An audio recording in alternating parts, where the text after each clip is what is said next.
Bueno, pues buenas tardes a todos, a todas, por estar en esta última masterclass de nuestro ciclo que se llama El ABC de las nuevas ciencias y las nuevas tecnologías para profesionistas de los medios de comunicación. Como ya les hemos platicado en sesiones pasadas, es un ciclo que lo que busca es preparar a los periodistas en temas de vanguardia que pueden ser perfectamente comunicados a través de los medios de comunicación a la gente, ¿no? Se trata de que ellos tengan herramientas muy básicas para que puedan entender estos temas y en este caso lo que vamos a ver hoy es comunidades indígenas. Vamos a ver salud mental en comunidades indígenas con un gran experto que es antropólogo y psicólogo. Ahorita más adelante lo voy a presentar. Este ciclo pues forma parte de iniciativas de la Maestría en Comunicación Periodística y sus nuevas tecnologías de la Universidad de la Comunicación. Como les recomiendo cada sesión, tenemos diferentes medios de comunicación para que ustedes puedan entrar y ver qué actividades tenemos como esta gratuitas. Ajá. Y y todas aquí las anunciamos, ¿no? En Facebook, en Twitter, en Instagram, que es nuestro medio que estrenamos, ¿vale? Entonces, bueno, pues vamos a iniciar. Ya puse aquí abajo el Facebook. Tenemos el Instagram, que se llama Tecnoperiodismo UC. Tenemos el Twitter, que es UC-oficial, pero bueno, más adelante les digo. Voy a presentar al doctor y bueno, iniciamos, ¿les parece? Denme un segundito.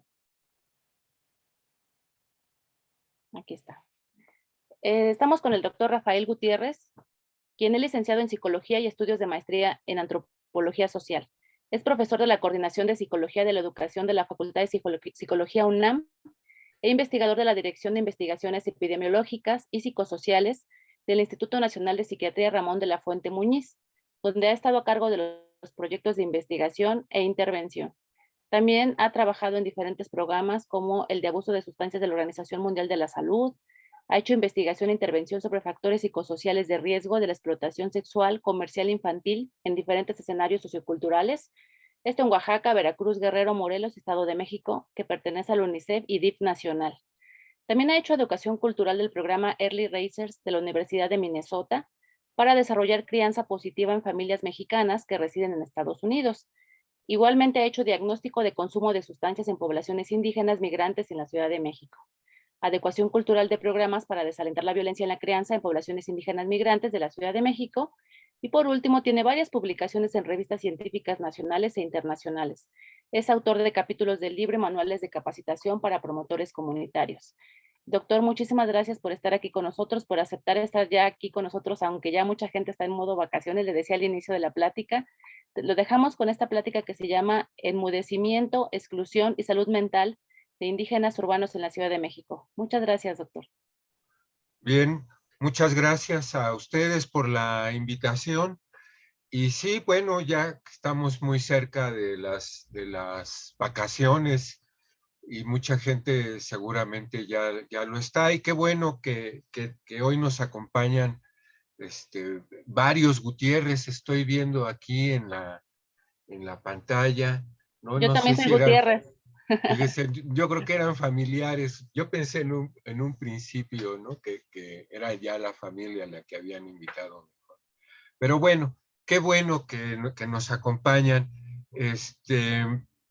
Bueno, hoy vamos a tocar efectivamente un tema que tiene que ver con la población indígena que reside en la Ciudad de México y que últimamente, bueno, se ha considerado como una población indígena urbana o los indios urbanos, ¿sí? Porque ya tienen, en principio, provienen de otros lugares, pero ya llevan 3, 4 generaciones aquí viviendo y han incorporado ya también una serie de costumbres más urbanas, ¿sí? Que se van a reflejar también en los jóvenes, ¿sí? Y pues es una población importante que ha sido enmudecida muchas veces, ¿sí? Es una población que tiene su propio idioma, pero que al momento de expresarse en español, pues va a ser malinterpretada por mucha gente, ¿sí? Se van a burlar de ellos no les van a entender, y en toda esa malinterpretación que se hace, pues se va a juzgar, se va a evaluar, se va a intentar conocer, pues una serie de problemas sociales o llamados sociales, ¿no? Como sería el consumo de drogas. Y entonces, desde una interpretación al menos ajena al punto de vista de los indígenas, pues se juzga su consumo de drogas, su consumo de sustancias, ¿sí? Como un vicio, básicamente, ¿no? Como ha sido así común históricamente, así han sido considerados, ¿no? Viciosos, ¿sí? Alcohólicos, y se les ha interpretado también desde una perspectiva psiquiátrica o psicológica, más influida por aspectos biológicos, ¿no? Y desde ahí pues se le ha juzgado también, ¿no? Este consumo como un intento de evadir problemas. Aquí vamos a ver otra cosa hoy. Sí, vamos a tratar de entender el sufrimiento de todas estas poblaciones, el sufrimiento social de todas estas poblaciones, pues que nos impiden pues hablar de manera aislada del consumo de drogas, como si fuera una variable independiente que podemos manipular, ¿sí? De modo artificial, claro, lo podemos hacer, pero es artificial. En la vida cotidiana, el consumo de sustancias en la población indígena urbana, pues está inserta en una serie de problemáticas que nos van a hablar de un sufrimiento social, pues provocado por una serie de políticas gubernamentales, políticas públicas de exclusión social, de marginación, de discriminación, ¿sí?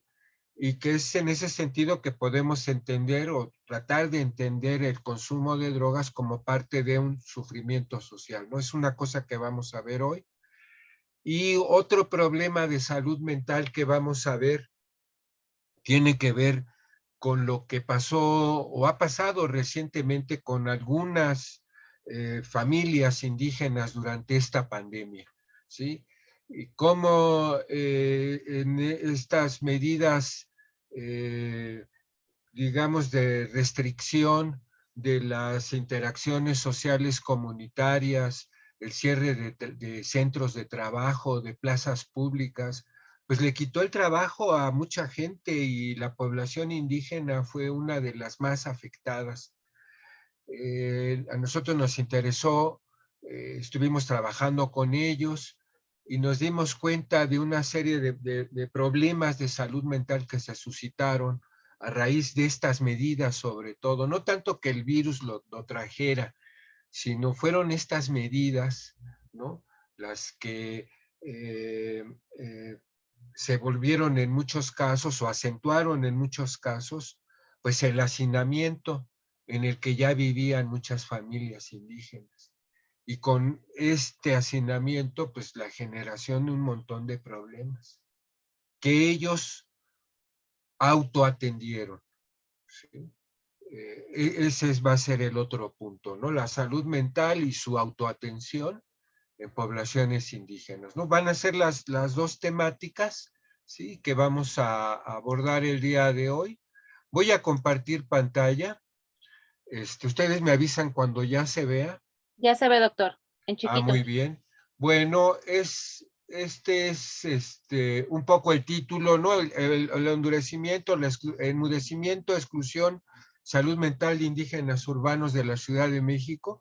Pero ya cuando estaba revisando la presentación de hoy, me di cuenta pues que era necesario más bien de hablar de traumas culturales, ¿no? Más que de traumas psicológicos de estas poblaciones, pues traumas culturales, ¿sí? Como esto del enmudecimiento, ¿no? Son poblaciones indígenas que han sido enmudecidas, que les cuesta trabajo expresarse con claridad en español y que son malinterpretadas, ¿no? En ese sentido, ¿no? O la gente termina burlándose de problemas que para ellos son muy relevantes, pero que para los responsables de las políticas públicas o de los servicios de salud, pues no tienen esa importancia, ¿sí? Por eso lo puse entre paréntesis, la exclusión, pero también de autoatención de la salud mental, ¿no? Bueno, en la Ciudad de México, por lo menos en el 2015, se Doctor, estimaba, perdón, ¿sí? ¿puede hacer grande la presentación? Creo que está abajo en el PowerPoint porque se ve ahorita la página y al lado se ven las otras chiquitas. Ajá, ¿Está sí, abajo? a ¿Está ver, abajo? déjeme ver. Esta está abajo a la derecha de su... Ah, bueno, sí, sí. Desde el principio, a ver, ahí está ya, Ahí ¿no? está, ya, ahora sí, ¿Sí? ya. Gracias. Bueno, había más, se estimaba en el 2015, se estimaba que había cerca de 785,000 indígenas en la capital del país. Sí, es muy difícil calcular, establecer con precisión esta cantidad, ¿sí? Por muchas cosas, porque la gente de origen indígena muchas veces oculta su origen, ¿sí? Por temor a la discriminación, a la exclusión, y entonces pues no es contabilizado, o a veces nada más se cuenta a los que hablan una lengua indígena, como es en el caso del 2020, donde se reportó que en la ciudad había 125,000 personas mayores de 3 años hablantes de una lengua indígena. Aquí en el mapa se puede ver esta estimación y su distribución en cada alcaldía de la Ciudad de México. Y ahí ya podemos ver cómo Iztapalapa pues va a destacar de las otras alcaldías por la cantidad de personas que hablan una lengua indígena y que ahí se concentran en esa alcaldía, ¿no? Junto con la Gustavo Amadero, ¿sí? Eh, ¿Qué lenguas hablan? Pues podríamos decir que hablan, en la capital se hablan todas las lenguas que existen en el país, pero las que más se hablan son el náhuatl, el mazateco, el mixteco y el otomí. Se hablan entre comillas, porque muchas de estas personas, ¿sí? eh, prefieren el silencio en lugar de estar hablando su idioma libremente como podemos hacer con el español, ¿sí? Ellos es un grupo silenciado, es un grupo enmudecido, ¿sí? Los hablantes de estas lenguas pues se distribuyen más o menos entre hombres y mujeres. Hay más mujeres hablantes de lenguas indígenas que hombres, ¿sí? Y estos, pues les decía, se van a concentrar en Iztapalapa, sobre todo, ¿sí? Ahí es a donde más lenguas indígenas se hablan, o vamos a encontrar a gente, ¿sí? Que habla distintas lenguas indígenas, y las que más hablan, pues son las mujeres. Precisamente la mayoría de ellas vienen de Oaxaca, Puebla, el Estado de México y Veracruz, ¿sí? Destaca Oaxaca con el 41%. ¿Sí?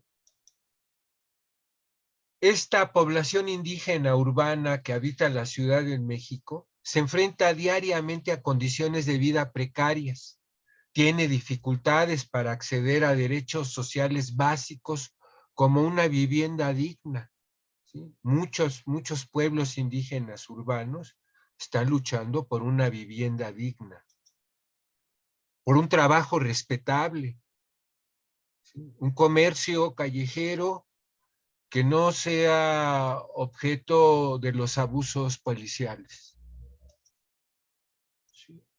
Servicios de salud, ¿sí? No están pensados para ellos. Educación en su propio idioma, ¿sí? Donde se desarrolle el orgullo por la etnia, no existe. En la ciudad no existen como tales. Las principales causas por las que no se les brinda servicios de salud, pues son el tipo de trabajo que desempeñan, ¿sí? Son vendedores ambulantes, se ocupan en el comercio informal, digamos, ¿sí? Además, son objetos de la discriminación racial donde se les niega el servicio, sobre todo en los servicios de salud. Y también porque no hablan español. Esas son algunas de las causas por las que no reciben o les son excluidos de todos estos servicios, ¿no? En cuanto a la educación, pues vamos a ver también una desigualdad que existe en la Ciudad de México. Estos son datos del CEPI, son datos recientes del 2020. Ellos dicen que en la Ciudad de México solo el 13.1% de la población hablante de lengua indígena, ¿sí?, llega a la educación superior, el 13%, donde pueden acceder a los mejores trabajos o trabajos mejor remunerados, ¿sí? Bueno, nada más el 13% de ellos llega a la educación superior, ¿sí? Mientras, en contraste, la gente que no habla lengua indígena llega un 35% de esa población, estudios universitarios, a donde tiene mejores oportunidades de conseguir, pues, trabajos dignos, ¿sí? Esa es una desigualdad evidente, es estructural, ¿sí? En cuanto a la alfabetización, en la Ciudad de México, el 8.6% de la población hablante de alguna lengua indígena y con edad mayor a 15 años no sabe leer ni escribir, mientras que el resto de la población, solo el 1.4% es analfabeta, ¿sí? Entonces, es otra desigualdad estructural existente, ¿sí?, en la Ciudad de México. Y les digo, pues son datos recientes, ¿no?, del CEPI. Bajo estas condiciones, todavía persiste un discurso que desde la época colonial, pues se ha encargado de estereotipar a los indígenas como salvajes, ignorantes, débiles y flojos, ¿no? Conflictivos, ¿sí? Sucios y borrachos. Estos son los estereotipos que han cruzado la historia de nuestro país, ¿sí? Y en las últimas décadas hay un reconocimiento científico por reconocer una variedad de problemas sociales en las comunidades indígenas en distintas partes del mundo. El problema es que mucho de estas investigaciones científicas, pues para lo único que han servido es para reforzar estos estereotipos, pues van a tender a culpar directa o indirectamente a los indígenas, pues de los problemas que sufren, ¿no? Este es el caso del alcoholismo. En México a los indígenas, ¿sí?, se les ha considerado alcohólicos, ¿sí?, desde la colonia, ¿sí?, consumidores de sustancias también. Les daba miedo a los españoles cuando veían a los indígenas, pues, consumir peyote, hongos, ¿sí?, alcoholizarse, ¿sí? Pocas veces han sido considerados con seriedad este consumo de drogas entre los indígenas. Verlo como un problema para ellos, sobre todo de parte de los servicios de salud. Casi siempre las autoridades y los servicios de salud van a minimizar o a ignorar la gravedad del problema del consumo de alcohol y de otras drogas en las comunidades indígenas, ¿sí? Hasta hace poco, todavía poco, en las encuestas nacionales de adicción, se ignoraba el consumo de sustancias por etnia, ¿sí? No se considera. No se preguntaba en las encuestas, los epidemiólogos, no le preguntaban a la gente que interrogaban sobre su consumo si pertenecía o no a una etnia. Es decir, se ignora la magnitud del problema, ¿sí? O se ha estado ignorando, ¿no? Hasta hace poco en el Instituto Nacional de Psiquiatría se tuvo la oportunidad de incluir esta pregunta si se pertenecía o no a una etnia entre estudiantes de una escuela secundaria.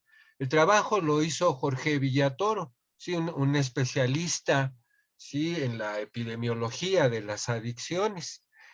Y él, en este estudio que reportamos en un trabajo que publicamos juntos, ¿sí? Sobre la situación, un diagnóstico sobre el consumo de sustancias en poblaciones indígenas en 2015, ¿sí?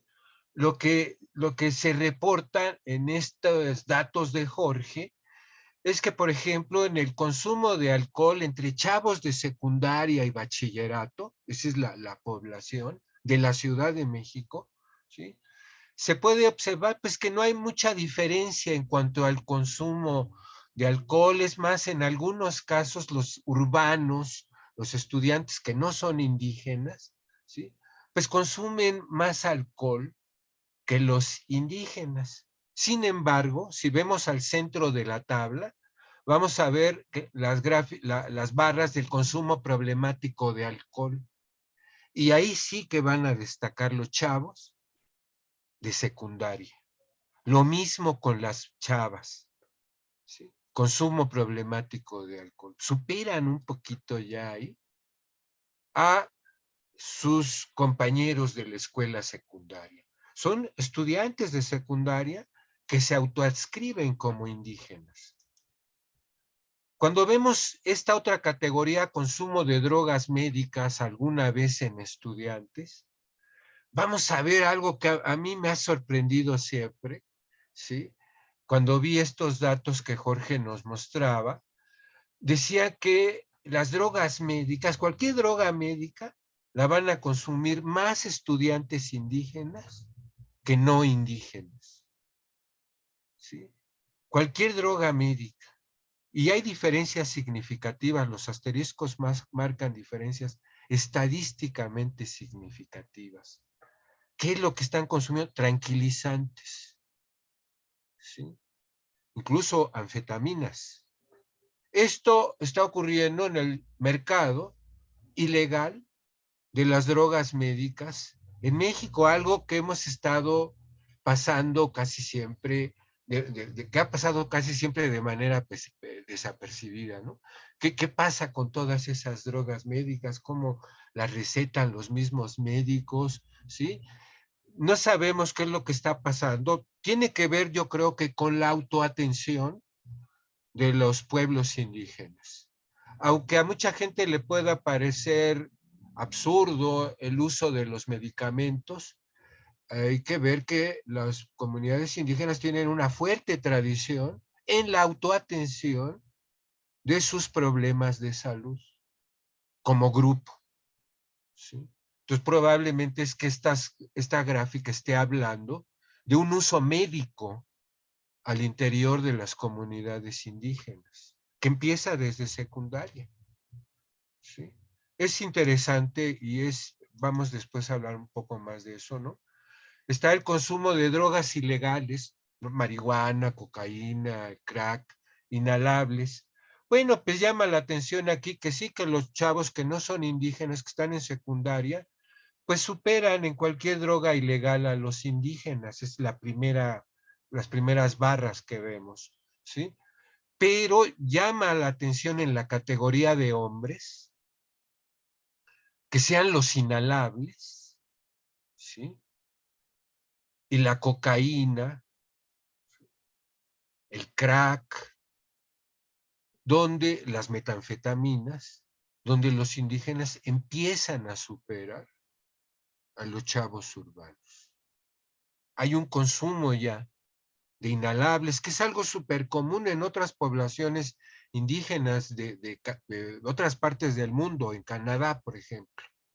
Consumo de inhalables es común allá entre la población indígena. Aquí también, pero apenas nos estamos dando cuenta. Sí, las monas, ¿no?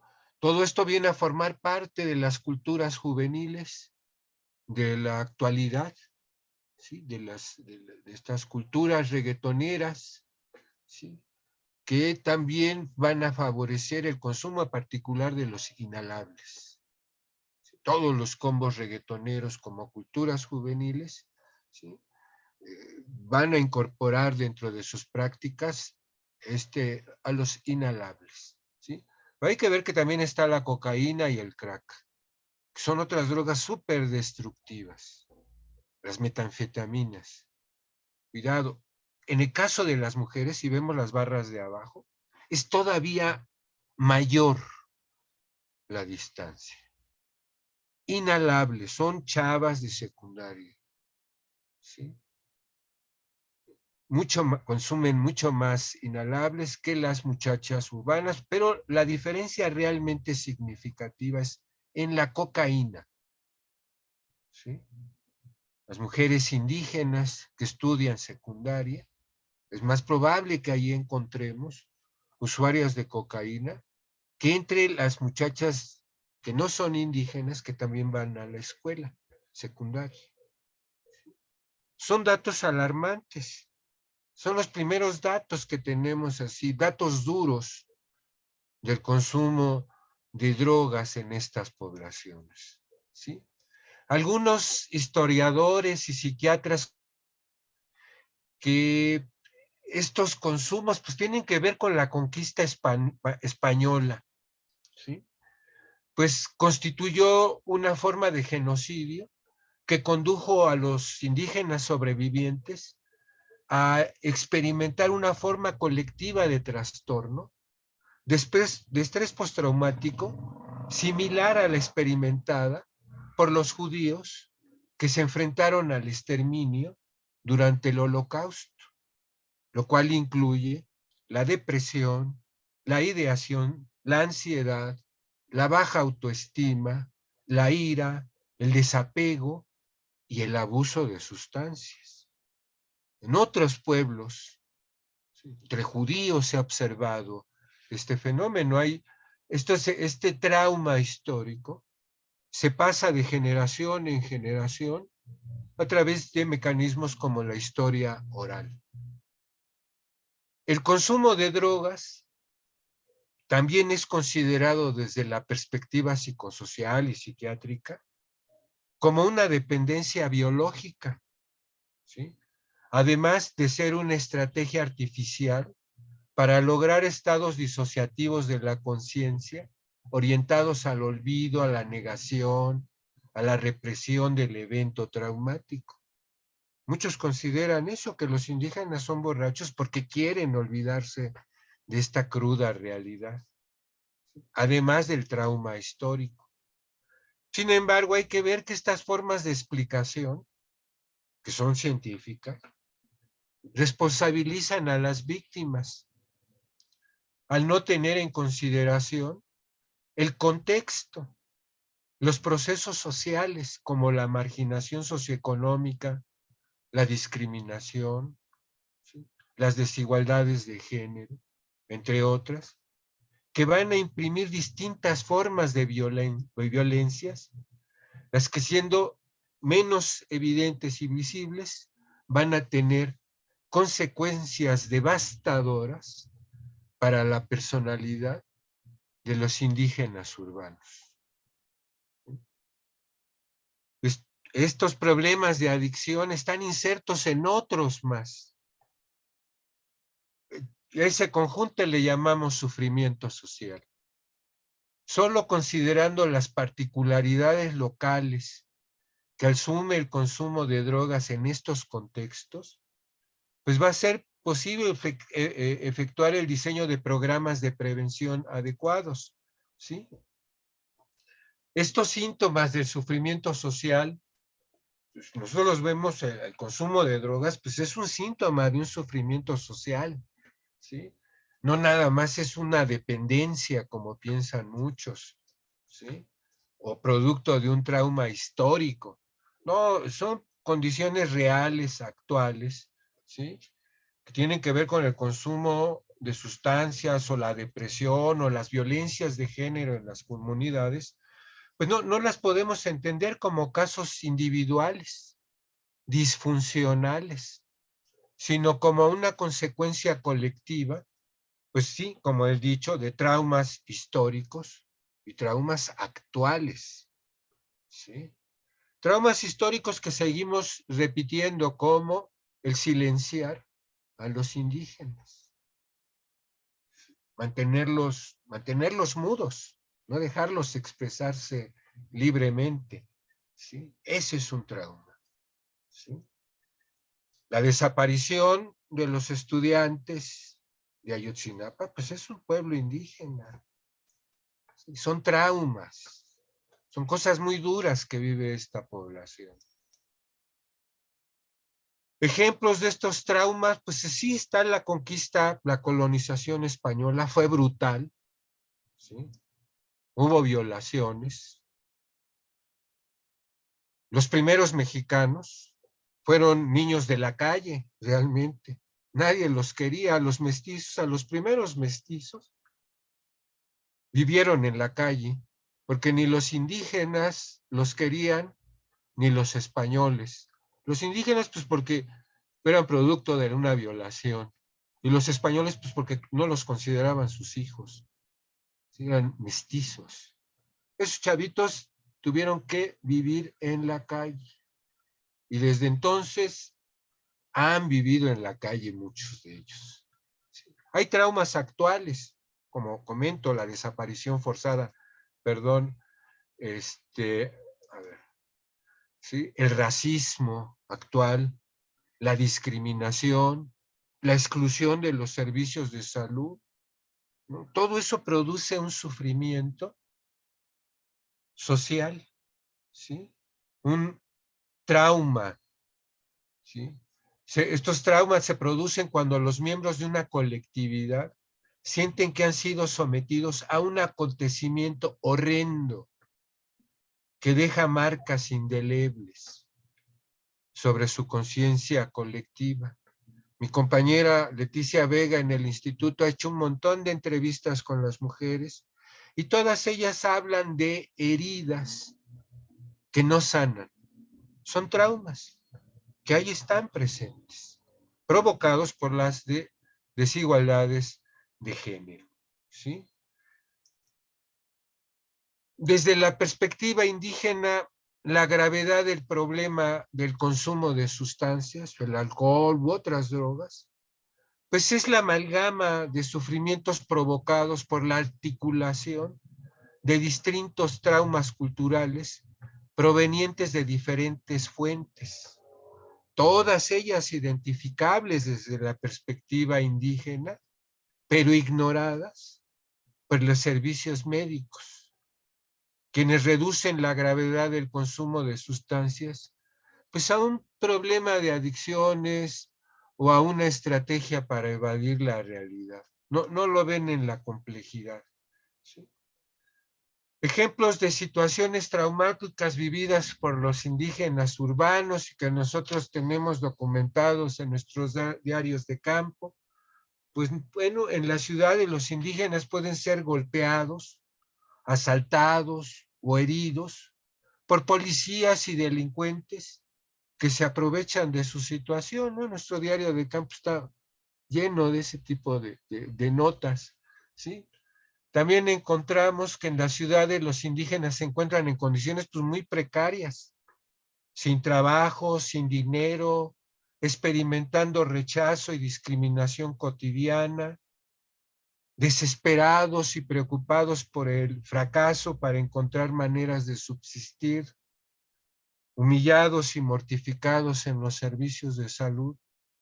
Pues todo eso produce sufrimiento, es sufrimiento, todo están sufriendo, ¿sí?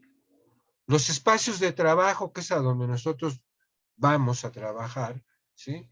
Donde logran instalarse para trabajar y vivir, pues suelen ser zonas marginales, con carencias de servicios básicos, donde generalmente los vecinos y trabajadores con quienes empiezan a integrarse ya tienen un consumo de alcohol consuetudinario o intenso, ¿sí? Las poblaciones étnicas reportan que en ocasiones se sienten presionadas para consumir alcohol, para encajar en la vida urbana. aunque otros reportes indican que ellos empezaron a beber con vecinos y compañeros también de sus trabajos, ¿sí? Pues a pesar de los programas para mitigar la desnutrición y la pobreza, la mortalidad infantil en las comunidades de México es de un 60%. Eso produce sufrimiento también. Esto es superior al resto de la población, ¿sí? La mayoría de los muchachos que nosotros conocemos ya han experimentado la muerte de un familiar muy querido, ¿sí? Casi siempre asociado directa o indirectamente al consumo de alcohol, familiares entre ellos. Los indígenas migrantes tienen conflictos familiares y comunitarios originados por el hacinamiento en el que viven. Muchos de ellos ocupan predios, son los llamados paracaidistas o lo que llamábamos antes paracaidistas. Bueno, los cercan ellos, ahí construyen, improvisan sus viviendas, ¿sí? Siempre con el temor de que algún día va a llegar la policía a sacarlos de ahí, a expulsarlos. Bueno, ahí hay hacinamiento, se generan un montón de problemas, ¿sí? Que pasan totalmente desapercibidos para las autoridades. Otros reportes nos dicen que los varones que usan sustancias hablan de sufrir mucho desde niños, pues tuvieron que trabajar y tener grandes responsabilidades desde muy chavitos, pero son responsabilidades en la calle sin la vigilancia familiar, ¿sí? Las madres de familia, que es lo que más ha documentado Leticia Vega, ¿no? Estas heridas que no cierran y que ocurrieron en un contexto de violencia intrafamiliar a cargo pues, del papá o de la pareja, ¿sí? Alcoholizado bajo los efectos del alcohol, pues violencia siempre contra las mujeres.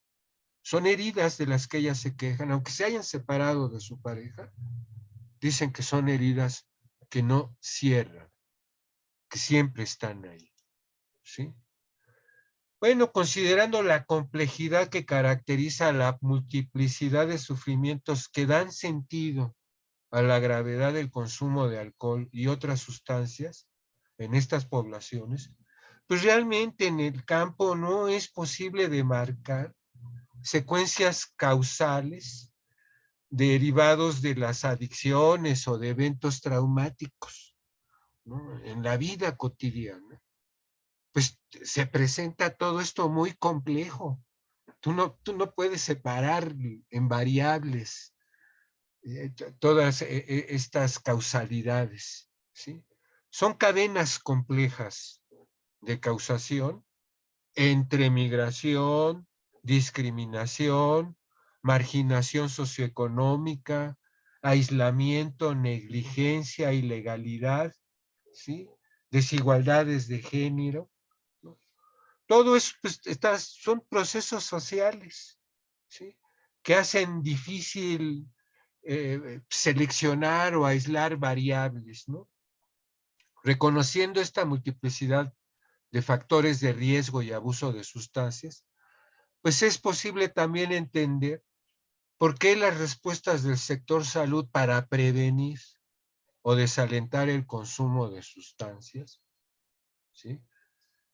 Pues no tienen los efectos esperados.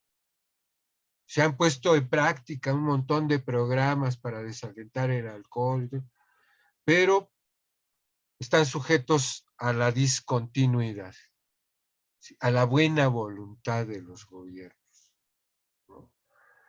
Pues tenemos que considerar las particularidades locales, ¿no? Que asume el consumo de drogas allí entre estas poblaciones y articularlo con las prácticas de autoatención, algo que también ha sido estigmatizado de estas poblaciones indígenas, pero es lo que les ha permitido sobrevivir durante esta pandemia, las prácticas de autoatención, ¿sí?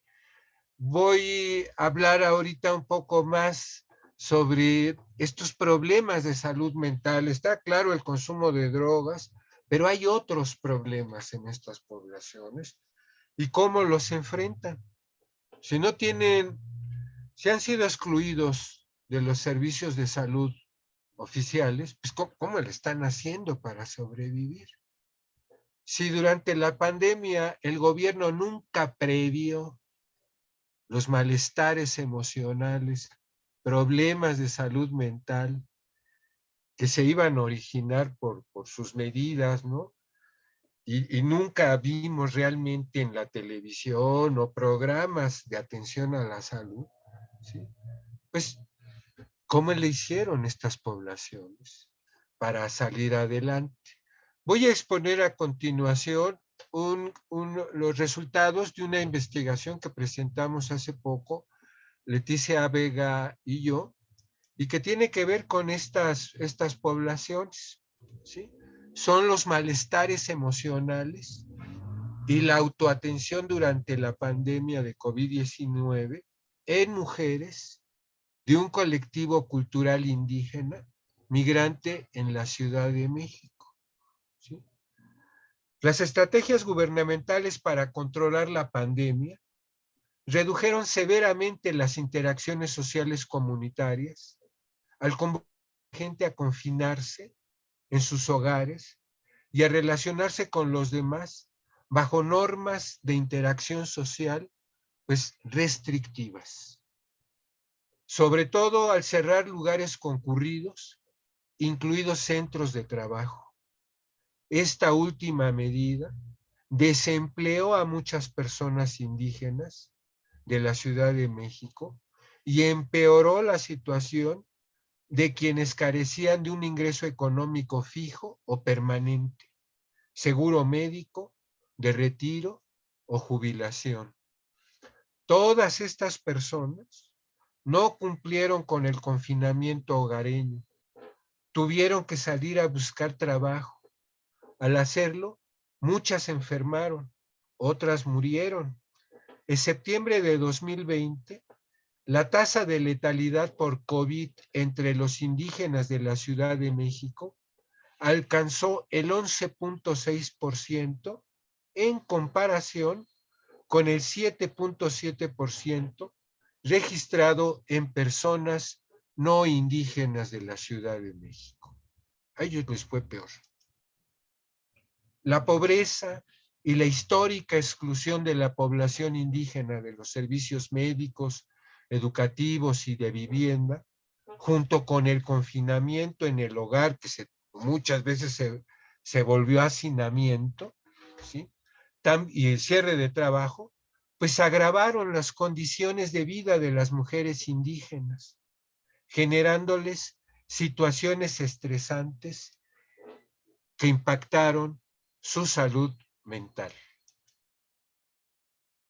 A continuación voy a reportar una investigación cuyo objetivo fue conocer los malestares emocionales identificados por un grupo de mujeres indígenas, amas de casa y trabajadoras, así como sus prácticas de autoatención durante la pandemia. Hicimos básicamente eh, observación participante en redes sociales. Teníamos prohibido como servidores de salud, ¿sí? También acercarnos a las comunidades. La única forma que tuvimos de obtener datos fue a través de Zoom, ¿sí? A través de las redes sociales de los propios indígenas. Así fue como encontramos a uno de estos, ¿sí? Era un colectivo de 46 personas que se capacitaban en línea como intérpretes traductores, ¿sí? Este grupo había sido, casi todos los integrantes de este grupo tenían vergüenza de hablar su idioma indígena, ¿sí? El taller consistía en fortalecer este orgullo indígena, volver a contar la historia de la conquista, ¿sí? Como un trauma, pero desde una perspectiva indígena, donde ellos no van a ser los culpables, sino van a tratar de identificar pues estructuras sociales que van a determinar pues su personalidad, como son ellos. Este miedo a hablar su idioma es causa de trauma. Nosotros estuvimos trabajando con ellos, ¿sí? La observación participante se realizó durante 14 talleres de capacitación. Tuvimos conversaciones vía WhatsApp y videoconferencias. Según los líderes del colectivo, antes de la pandemia, los integrantes sentían vergüenza al hablar su lengua, ocultaban su pertenencia étnica y actuaban con ignorancia e inseguridad. De trauma, pues, ¿sí? Indicaban que todo ello era propiciado por la histórica discriminación e injusticia en contra de ellos, ¿sí? Durante la segunda ola de la pandemia, el desánimo, la incertidumbre, los problemas para dormir y la desesperación se apoderaron de este colectivo, ¿sí? Ante la falta de trabajo, de capacitación presencial y de las muchas dificultades para conseguir el gasto familiar, la compra de datos celulares para la escuela virtual de los hijos y la atención de las emergencias de salud. El colectivo atendió la vergüenza étnica, así como el desánimo y la desesperación de sus integrantes, sin la intervención central, directa e intencional de curadores profesionales. No buscaron a psiquiatras ni a psicólogos, ¿sí?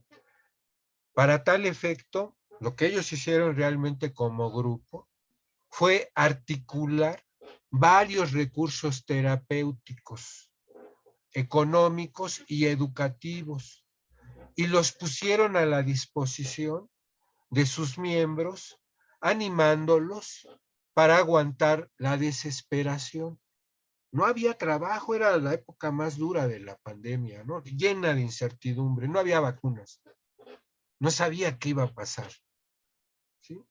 El colectivo buscó apoyos económicos del Estado, de la Ciudad de México, del gobierno de la Ciudad de México, que distribuyó entre sus integrantes, como el seguro de desempleo, la beca de la alcaldía para los niños y un apoyo gubernamental emergente. Pero fue porque ellos se organizaron y fueron a pedirle ahí a CEPI que bajara recursos, ¿sí? Que no estaban llegando, ¿sí?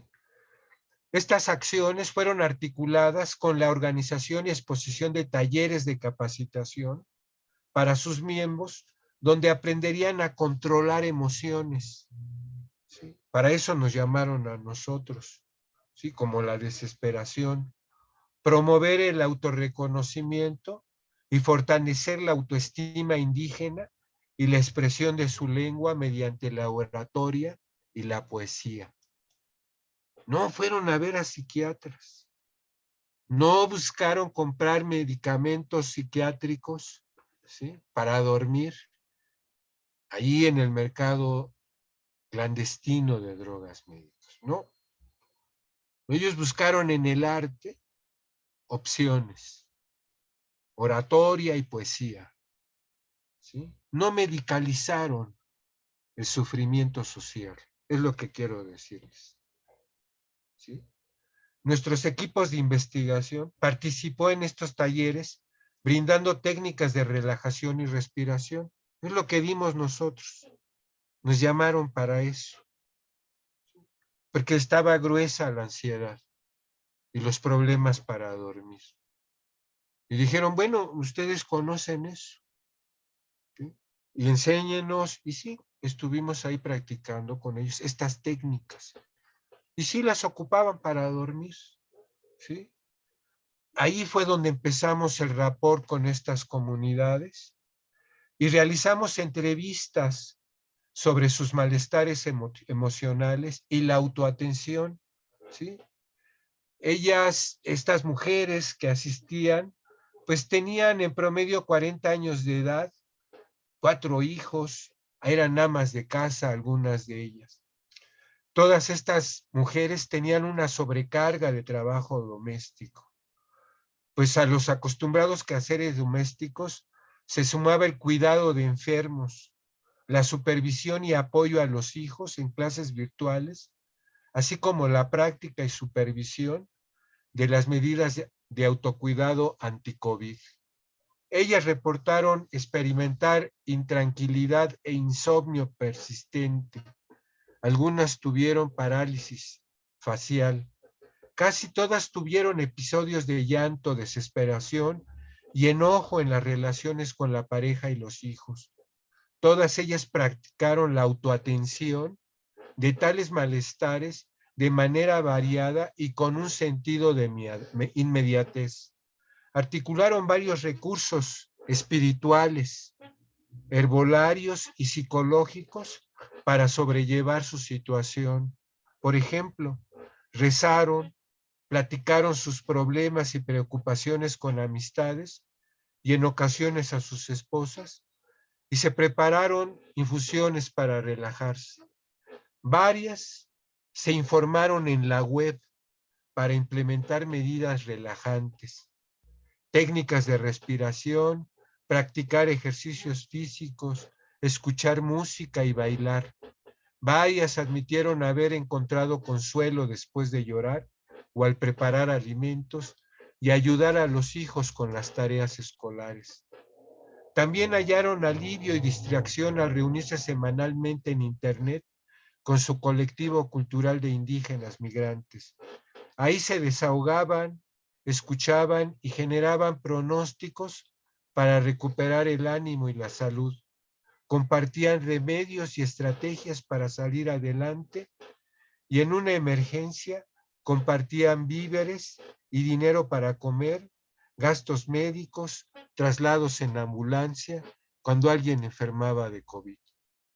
A pesar de la puesta en práctica de todos estos recursos, los episodios de llanto y desesperación, enojo e insomnio persistente continuaban con la falta de trabajo y de gasto familiar.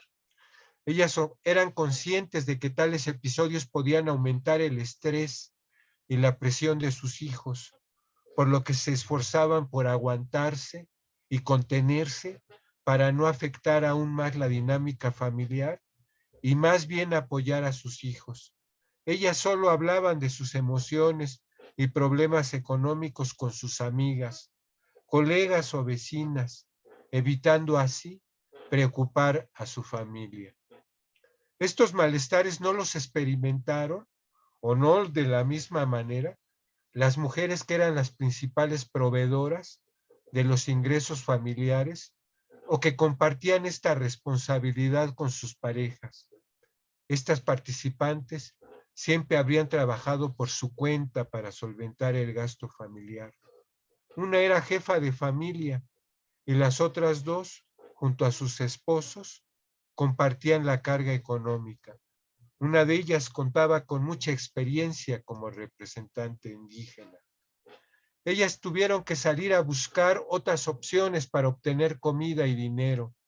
La jefa de familia, tradicionalmente empleada en el servicio doméstico, instauró por su cuenta un puesto ambulante de alimentos y la representante indígena dejó a su esposo encargado de cuidar a los hijos y preparar los alimentos de la familia. Para ella, gestionar apoyos institucionales y apoyar su economía y la de otras familias indígenas. En sus relatos se advierte que ellas procuraban no estar piense y piense en lo que pasaría mañana o cómo lo resolverían.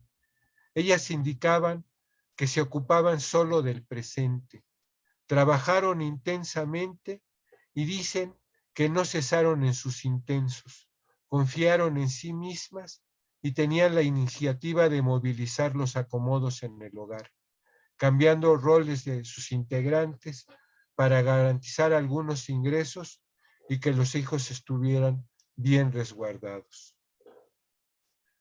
La pobreza y la exclusión social de los pueblos indígenas en la Ciudad de México, junto con el cierre de centros de trabajos durante la pandemia, generaron sufrimiento social, estrés, desánimo, desesperación, intranquilidad, insomnio persistente, episodios de llanto y enojo. El sufrimiento social fue autoatendido a nivel colectivo e individual, articulando distintos recursos educativos y terapéuticos que les ayudaron a sobrellevar la situación. Cuando estos recursos no funcionaban, ponían en práctica otros, como el aguante, y buscar concentrarse en tareas para apoyar a los otros. ¿Sí? Muchas gracias. Esta es la presentación que les preparé para el día de hoy. Muchas Espero gracias, doctor. que se Gracias, de haya verdad. entendido. Claro que sí, se entendió bastante bien y nos hizo reflexionar, creo, a todos, a ver ahorita qué dicen las personas aquí presentes, pero bueno, nos hizo reflexionar sobre pues la complejidad, ¿no? En este caso de la salud mental y las adicciones en la población indígena, ¿no? Que se agrava todavía más, otra capa más por la pandemia, ¿no? ¿Alguien tiene alguna duda o comentario para el doctor que quiera hacer en vivo o por chat? Sol, la profesora Sol. Hola, ¿qué tal? Muy buenas noches ya. Pues yo quiero agradecer al ponente porque me pareció que, bueno, a mí me pintó otra realidad.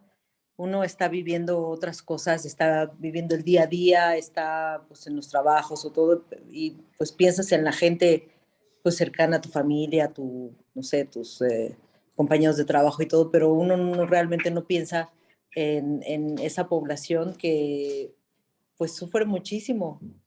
Todo lo que se ve, todo lo que pues, vemos en las calles que están pues ellos ahí, pero realmente, y es lamentable decirlo, son invisibles. Entonces, esto pues viene a traer pues algo que reflexionar, como bien dices, reflexionar y pensar más en qué se puede hacer, porque son invisibles para el mismo gobierno, para las mismas poblaciones donde viven, como dicen, son abusados tanto económicamente como socialmente, y pues es muy triste, pero pues siempre es importante hacer ver que pues somos iguales, tenemos la misma sangre, ¿no? Entonces, pues me abrió un poco el panorama de cómo viven, ¿no? Y pues pensar en que no son personas diferentes, ¿no? En eso, o sea, hay que hacerle notar a la gente, ¿no? Muchos lo saben, pero muchos los discriminan y de una manera muy fea, ¿no? Entonces, pues muchas gracias y pues felicidades y aprovechando, pues feliz año y feliz Navidad a todos. Muchas gracias. Gracias, maestra Sol. Pues digo, yo voy a colar aquí un comentario, pues a quienes están en medios, ¿no? Que se haga visible esta realidad. Yo creo que es una de las oportunidades, ¿no? Hacer visible esta realidad y a lo mejor citando, pues a lo mejor investigaciones como las que dice el doctor, ¿no? En general, no lo sé. Muchas gracias y feliz Navidad. ¿Alguien más? Hola, buenas tardes. Guillermo. Buenas tardes. Hola, pues gracias al doctor, felicidades por el trabajo. Creo que sí ha sido un trabajo muy complicado el que ha hecho, porque hace una época no de crisis pues ya era muy difícil, ¿no? Entonces acercarse ahora, pues qué admirable, ¿no? Todo ese proceso que tuvo que pasar para poder hacer las investigaciones. Y además, pues las cifras están impresionantes, que bueno que las pudo obtener y sistematizar en una investigación. Y bueno, sí me queda también como periodista, como reportero, el poder hacer pues un trabajo sobre estas comunidades indígenas que están viviendo eh, aún más las dificultades en el periodo de la pandemia. Y bueno, pues yo creo que acercarme con él en algún otro momento si nos regala su correo y si es posible acceder a alguna de las organizaciones más adelante, pues sería muy, agradecería yo la oportunidad. Y pues gracias por estas conferencias que has organizado, Guadalupe, y estas clases magistrales o masterclass o como se llamen, o conferencias, pláticas. Perdóname que no pude asistir, tuve ahí una salida que me consumió muchos días, pero todas las demás que sí he asistido han estado, pues nos han iluminado también como en muchos temas muy diferentes, ¿no? Entonces te agradezco la organización de todas ellas. Y bueno, sigo pendiente para las que vengan en enero, febrero y demás. Muchas gracias. Gracias, Guillermo. Doctor, ambos son periodistas, y bueno, ambos, qué bueno que han estado aquí, se han interesado en el tema. Con mucho gusto, Guillermo, te doy los datos del doctor, el correo, ¿no? Si no quiere usted poner la última lámina, doctor, o yo le comparto Claro, a Guillermo, Sí, los se datos, puede la última lámina para capturarla, ¿no? sí, para que le puedan poner sí, los datos. Sí, Ahí ahí está. está. Excelente, muchas gracias. sí, Leticia Vega, con ella es con la que trabajo, ¿sí? Y esos son nuestros correos institucionales, ¿sí? Claro. Qué bueno que compartir esto, ¿no? Con gente que trabaja en los medios de comunicación, ¿sí? Porque pues sí, efectivamente se trata de hacerlos visibles, ¿no? Sin estigmatizarlos, sin denigrarlos, tratando de comprender la situación, pues que están viviendo, ¿no? Y cómo en esa situación, pues se generan muchos problemas, ¿sí? Y como bien dicen ustedes, ¿no? Pues son una población invisible. ¿Sí? Así es la verdad, ¿no? Ha pasado desapercibida, ¿no? Pues durante mucho tiempo, ¿no? Y claro que sí, ¿no? A nosotros nos interesa también que se difunda, que se visibilicen los problemas de esta situación. Y pues lo que tratamos de hacer es mostrar, pues sí, algo que es muy complejo realmente, ¿no? Que no es tan fácil, ¿no? Porque los psiquiatras podrán tener programas breves, de intervenciones breves, etcétera, pero muchos de esos programas son de origen gringo y no están adaptados ni siquiera al común de la gente del país, ¿sí? No toman en cuenta sus condiciones reales de existencia, ¿no? Entonces, ese es nuestro trabajo, ¿sí? Tratar de documentar todo esto y que pueda ser útil, ¿no? Para los medios de comunicación y pues sí también para las poblaciones indígenas. Y con gusto, o sea, yo los puedo contactar pues con estas poblaciones, ¿no? Que ahora eh, que han estado enmudecidas. Eso es a mí lo que me ha impresionado mucho, que durante décadas han guardado silencio en trabajos donde la gente los ignora porque ellos no hablan su idioma, guardan silencio, solo lo hablan en determinados momentos. Y estos grupos ahora, ¿no? Ya con más tiempo en los ambientes urbanos, pues sí están muy preocupados por el orgullo indígena, por volver a usar su idioma y porque se visibilicen sus problemas y se les apoye en ese sentido, ¿no? Sí, con gusto escríbanos y ahí podemos ya ponernos en contacto más adelante. Sí, igual también Gracias. el contacto de la encuesta que mencionó el doctor sobre que la primera vez que se hace, fue en el 2016, ¿verdad? La encuesta de jóvenes, creo, si no me equivoco. De 2016. estudiantes. De Jorge. Bueno, Sí. este contacto también lo tenemos. Fue una persona que dio también una masterclass aquí, que es el doctor Jorge Villatoro, y es la primera vez que en las encuestas nacionales de México se incluye, como decía el doctor, una pregunta para las etnias, para saber qué nivel de adicción hay y compararlo con jóvenes que no son de poblaciones indígenas, ¿no? Doctor, una última pregunta.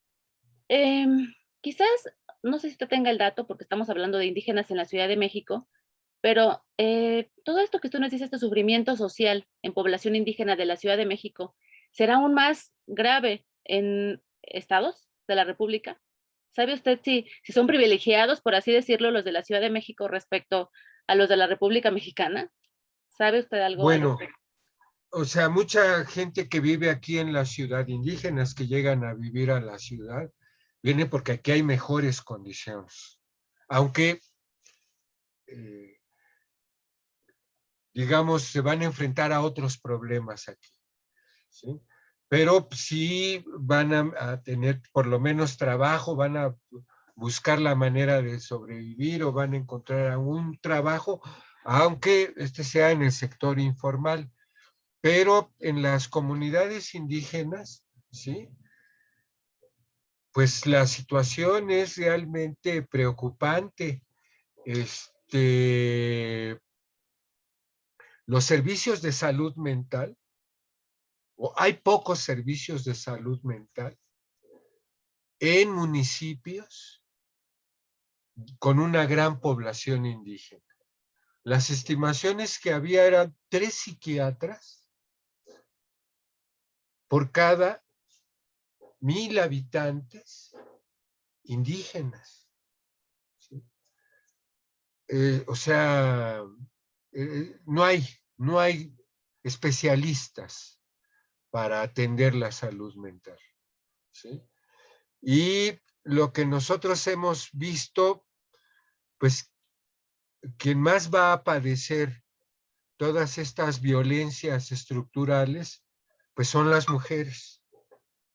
La situación de las mujeres indígenas es, en cuanto a la violencia, ¿sí? Es un problema grave en estas comunidades. En muchas partes del país, todo el país, pues prevalece el patriarcado. Sí, estamos en un régimen patriarcal. Pero en comunidades indígenas va a ser muy severa la situación, pues sobre todo por el silenciamiento que hay. ¿Sí?